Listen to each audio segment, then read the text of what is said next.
Selamat sore, perkenalkan nama saya Eko Swianto Wibowo, mahasiswa IBM UC Online. Dalam mata kuliah Internasional Corporate Strategi di tugas saya W2, saya akan mempresentasikan tentang analisa dan pengambilan keputusan strategis perusahaan BID yang akan saya jelaskan sebagai berikut. Latar belakangnya, industri otomotif global saat ini tengah berada di titik balik sejarah seiring dengan transisi masif dari kendaraan berbahan bakar fosil ke kendaraan listrik. Perubahan ini didorong oleh kebijakan dekarbonisasi global, meningkatnya kesadaran lingkungan, dan kemajuan teknologi baterai.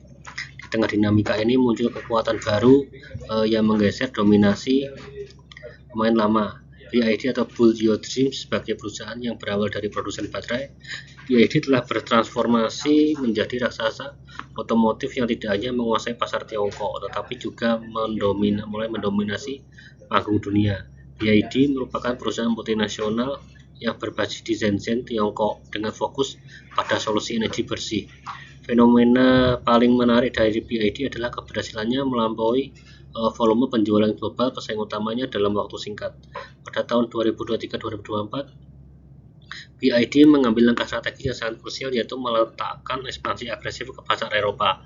Langkah ini memuncak pada keputusan untuk membangun pabrik manufaktur kendaraan penumpang pertamanya di Hungaria, yang menandai pergeseran strategi dari model ekspor menjadi model produksi lokal di wilayah pasar utama.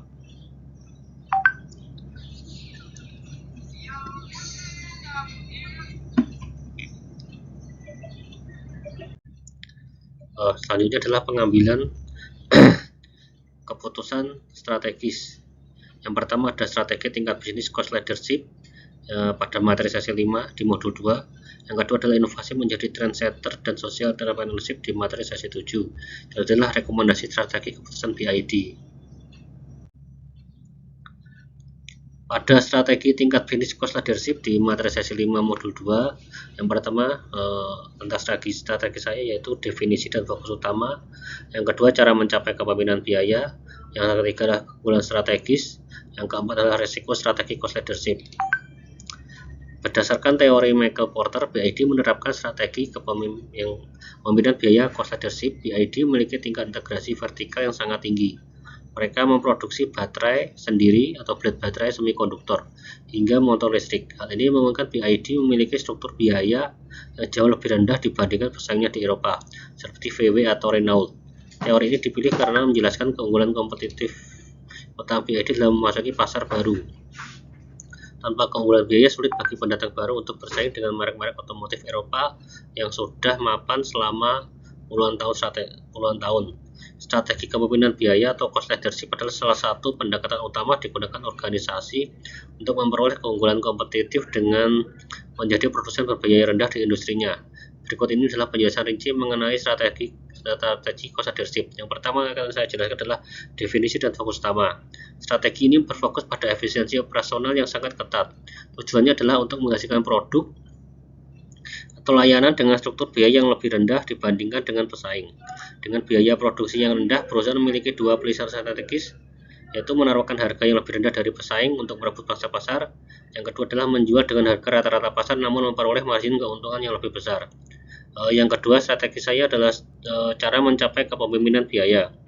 Untuk mencapai posisi ini, perusahaan biasanya melakukan beberapa langkah strategis berikut, yaitu yang pertama adalah skala ekonomi, yaitu memproduksi dalam volume yang sangat besar sehingga biaya tetap per unit produk menjadi lebih kecil. Contoh yang relevan adalah bagaimana perusahaan retail besar seperti Walmart atau Indomaret menegosiasikan harga rendah kepada pemasok karena volume pembelian yang masif. Yang ketiga, lalu selanjutnya adalah efisiensi rantai pasokan, yaitu mengoptimalkan distribusi dan logistik untuk mengurangi pemborosan dalam kasus pemborosan seperti BID. Hal ini dilakukan melakukan integrasi vertikal di mana perusahaan memproduksi komponen intinya sendiri, seperti baterai semikonduktor untuk menghindari margin tambahan dari pemasok luar. Lalu ada standarisasi produk, yaitu memproduksi barang yang terstandarisasi untuk pasar massal tanpa terlalu banyak fitur tambahan yang mahal. Fokusnya adalah pada fungsional inti yang dibutuhkan oleh mayoritas konsumen. Selanjutnya ada penerapan teknologi, yaitu menggunakan teknologi manufaktur terbaru atau otomasi untuk mengurangi biaya tenaga kerja manual dan meminimalisir kesalahan produksi. Lalu selanjutnya adalah keunggulan strategis, yaitu perusahaan yang berhasil menerapkan cost leadership memiliki pertahanan yang kuat terhadap 5 kekuatan persaingan atau berterus terhadap pesaing. Jika terjadi perang harga, perusahaan pemimpin biaya adalah yang terakhir bertahan, karena mereka tetap bisa meraih profit di saat pesaing mulai merugi terhadap pembeli. Pembeli yang kuat hanya dapat menekan harga hingga batas biaya persaingan terdekat yang paling efisien. Terhadap pemasok, karena volume pembelian yang besar, perusahaan memiliki daya tawar yang tinggi untuk menekan harga bahan baku. Lalu selanjutnya adalah risiko strategi cost leadership. Meskipun sangat efektif, strategi ini memiliki risiko tertentu. Yang pertama yaitu inovasi teknologi pesaing. Pesaing mungkin menemukan metode produksi baru yang jauh lebih murah, sehingga keunggulan biaya produksi perusahaan saat ini menjadi usang.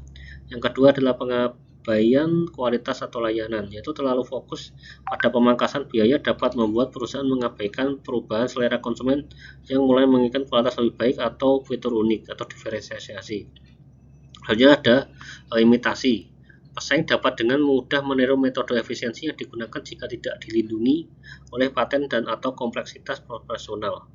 Pada strategi tingkat bisnis cost leadership ini, studi kasusnya yaitu misalkan BID itu tidak hanya menjadi perakit mobil, tetapi juga penguasa teknologi baterai.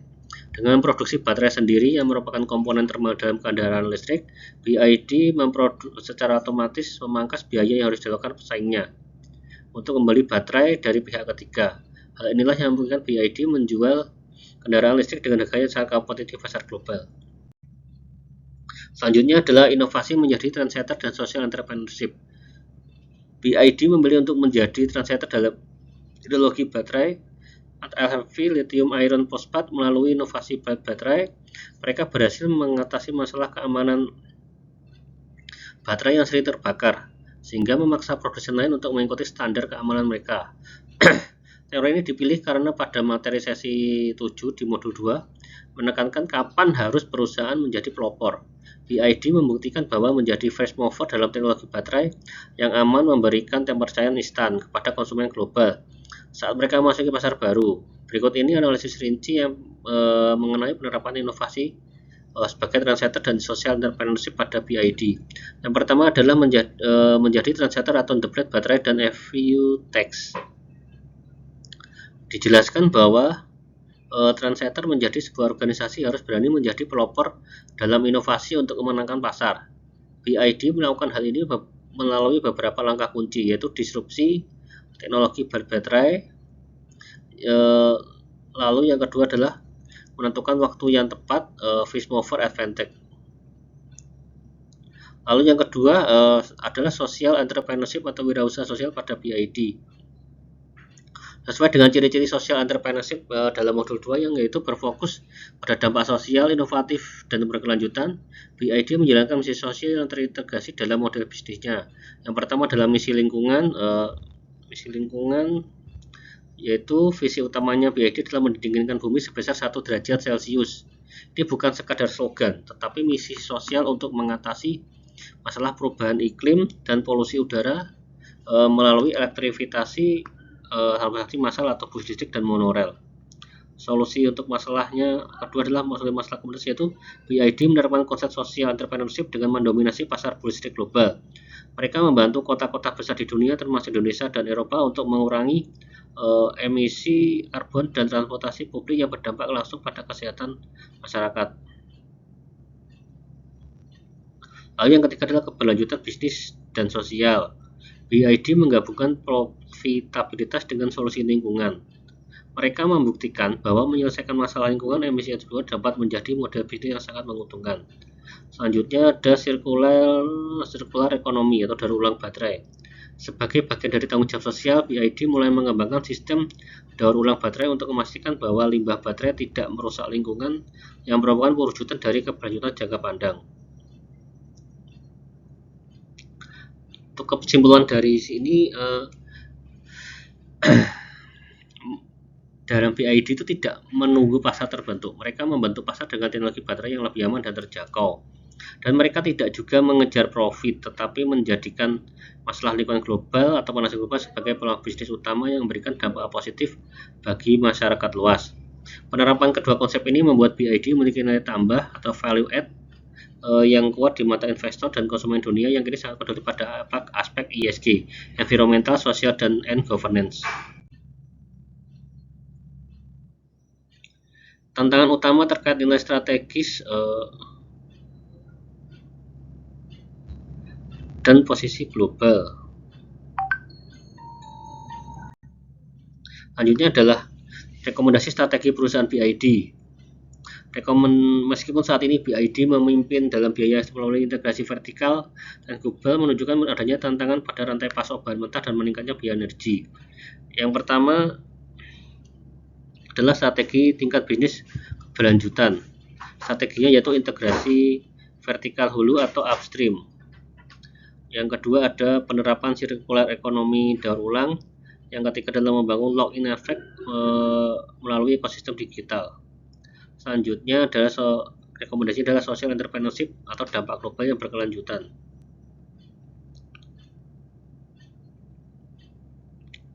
BID memiliki potensi besar untuk menerapkan wirausaha sosial dalam skala internasional. Elektrifikasi transportasi umum di negara berkembang menggunakan yang pertama adalah elektrifikasi transportasi umum di negara berkembang, yaitu menggunakan model social entrepreneurship. BID dapat bekerja sama dengan pemerintah di negara berkembang untuk mengganti armada bus fosil dengan bus listrik melalui skema pembiayaan lebih terjangkau. Yang kedua adalah inisiatif energi bersih komunitas. Itu dengan memanfaatkan divisi energinya, BID bisa mengembangkan solusi penyimpanan energi untuk desa-desa terpencil yang belum terjangkau listrik dengan memperkuat citra merek sebagai perusahaan yang memiliki misi sosial mendinginkan bumi. Kesimpulan dari strategi ini yaitu BID menekan bahwa masa depan tergantung pada kemampuan mereka untuk mentransformasi efisiensi biaya listrik menjadi ekosistem digital berkelanjutan. Dengan menjadi pemimpin dalam ekonomi sirkuler dan inovasi V2G, BID tidak hanya akan bertahan sebagai pemimpin pasar, tapi juga sebagai perusahaan yang memberikan solusi nyata bagi permasalahan lingkungan global sesuai dengan jiwa social entrepreneurship. Sekian presentasi dari saya. Apabila ada kurang lebihnya, saya mohon maaf. Terima kasih.